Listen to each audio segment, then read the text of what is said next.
안녕하세요. 네, 아마 다들 기생충의 리뷰를 기다리고 계실 것 같지만 이럴 때 저는 여러분의 허를 빡 찔러서 고질라부터 합니다. 네, 기생충은 아직 보지도 못했으니 좀만 기다려 주시고요.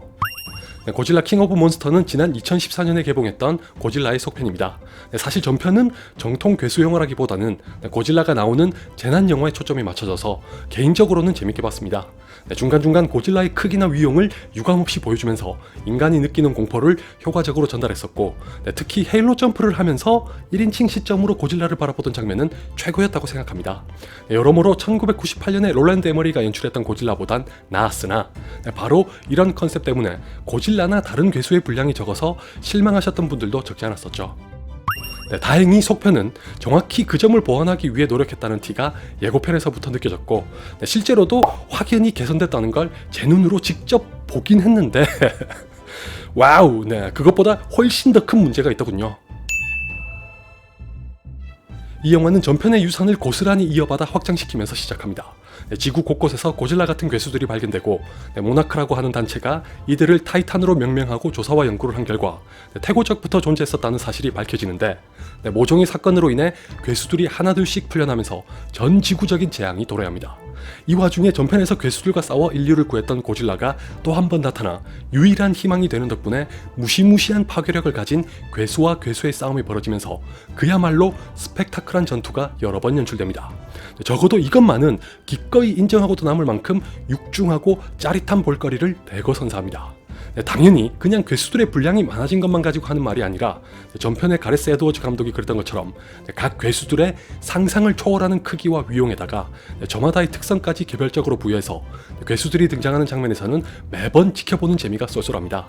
단, 고질라 시리즈의 팬이신 분들께서 예고편을 보고 잔뜩 흥분하게끔 만들었던 로단과 모스라는 비중이 매우 적어서 거의 특별 출연 수준에서 그칩니다. 네, 행여나 오리지널 시리즈 중 하나에서처럼 고질라와 함께 힘을 합쳐 기도라에 맞서는 광경이 나오길 기대하시면 안됩니다. 네, 모스라는 엇비슷하게 그려지지만 로다는 정체가 모호해서 아군인지 적군인지 모르겠더군요. 네, 이런 것만 제외하면 전편이 괴수들을 가지고 보여줬던 장점을 취해서 극대화시킨 영화인데, 문제는 굉장히 어처구니 없고 유감스럽게도 전편의 단점 역시 극대화시킨 영화라는 겁니다. 길게 말할 것도 없이 제가 한마디로 정리해드릴게요. 이렇게까지 한심하고 몹쓸 각본은 작년의 목격자 이후 처음입니다. 명탐정 피카츄의 각본은 걸작일 정도로 구려도 너무 구립니다. 진짜 이렇게까지 구릴 줄은 상상도 못했네요. 방금 말씀드린 대로 장점의 영역을 가지고 싸운다면 단연코 이 영화가 우세하지만, 반대로 단점의 영역을 가지고 싸운다면 전편이 훨씬 낫습니다. 왜냐하면 전편은 처음에 말씀드렸던 것처럼 재난 영화의 틀을 가지고 가면서 괴수와 인간의 역할을 뚜렷하게 나눴습니다. 절대 다수의 재난 영화가 그렇듯이 고질라의 인간들은 괴수들의 등장으로 인해 겪게 되는 불상사의 중심에 놓인 채 관찰자의 시점으로 사건을 바라보게 했었죠. 그렇기 때문에 역할은 적으면서도 많은 분량을 가져간 것 때문에 불만을 샀을지언정 이야기의 흐름을 방해하진 않았었는데, 이 영화에서의 인간들은 사건에 매우 직접적으로 개입하면서도 사실상 하는 일도 없는 데다가 시도 때도 없이 나타나서 이야기의 흐름을 앞장서서 다 망쳐버립니다. 장담하는데 여러분도 보시면서 인간들이 나오기만 하면 다 치워버리고 싶어지실 겁니다. 게다가 정말 희한한 게 뭔지 아세요? 5대5나 6대4 정도로 인간들이 많은 분량을 차지하는데도 이 영화의 이야기에는 개연성이니 논리니 설득력이니 하는 게 전무하다시피 합니다. 그냥 모든 걸 우연과 찰나에 기대서 참으로 편리하게도 어떤 멘트가 필요할 때마다 일부 캐릭터가 적시에 나타나 답을 던져줍니다. 설상가상 그 답이란 건 죄다 사건이 전환점을 맞아야 할 때 이해를 돕도록 하려는 설명이 전부입니다. 영화를 이끌고 가는 하나의 이야기가 제 기능을 못하거나 아예 없다 보니까 무슨 시험 문제를 풀듯이 일일이 답을 던져주려고 하니 그렇게 된 거죠. 인간들의 역할이라고 해봐야 명탐정 피카츄의 리뷰에서 말씀드렸던 것처럼 괴수들이 마음껏 지랄 발광을 할 수 있도록 판을 깔아주는 게 고작이었다면 이 지경까지 오진 않았을 텐데, 마치 게임 속의 NPC처럼 영화를 주도적으로 이끌고 가지는 못하면서도 자꾸 사건에 개입해서 구구절절 이야기를 설명하려고 드니까 짜증도 그런 짜증이 안 날 수가 없습니다. 더 심각한 건 이 영화의 이야기와 캐릭터가 소위 말하는 중2병 환자 같다는 겁니다. 충분한 이야기가 뒷받침되지 못해서 생긴 부작용인지, 아니면 원래 괴수 영화의 특징이라서 그런 건지 어떤지는 모르겠지만 당최 말도 안 되는 짓만 골라서 하고 있으니 황당하기 그지없습니다.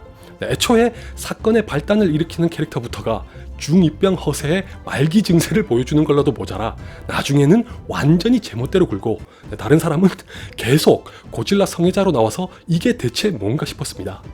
마이클 도어티 감독이 원래 저예산 공포 영화를 연출하던 사람이라 과연 어떤 솜씨를 보여줄지 궁금하면서도 의아했었는데 결과만 놓고 봤을 때는 말 그대로 중2병에 걸린 중2가 쓴 각본 같았을 정도로 형편없었고 B급 영화에나 어울릴 법한 연출이 종종 눈에 띄는 것도 상당한 이질감과 거부감을 갖게 했습니다. 그런 연출을 할 거라면 각본과 연기도 톤을 맞춰야 어우러지는데 줄곧 정색하고 있으니 불필요한 부조화만 유발해서 이 영화의 단점을 더 부각시킨 꼴입니다. 자, 이렇게 되면 이제 골치 아파지죠.